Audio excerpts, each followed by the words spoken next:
It's time to meet one of our newest women to watch. This month, we meet a woman who not only helps children learn and grow, but she does the same for mothers. And that's why Marissa Craft is one of our women to watch. For Marissa Craft, the drive to help others started long before she could even help herself. I've known I wanted to be a teacher since second grade, which led me to come to Augusta State, where I went to college for early childhood education. Then I went and got a master's in curriculum and instruction, and I began teaching in Richmond County. Armed with experience at local schools for children who are differently able, she landed at Large Therapy Center in Evans, Georgia, where she is the clinical director. I provide therapy sessions and services for children on the autism spectrum. Here, she wears many hats and fulfills a lot of roles.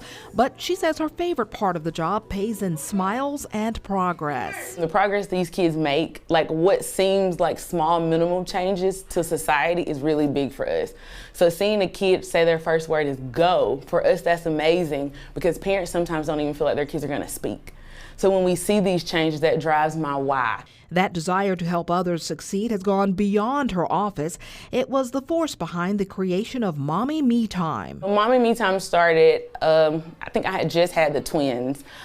I was in school, I was working as a teacher, and I was a new mom. So I felt like there was no time for myself. So I created a blog just as out of a hobby. What started as a hobby has extended beyond the computer screen and into events for moms.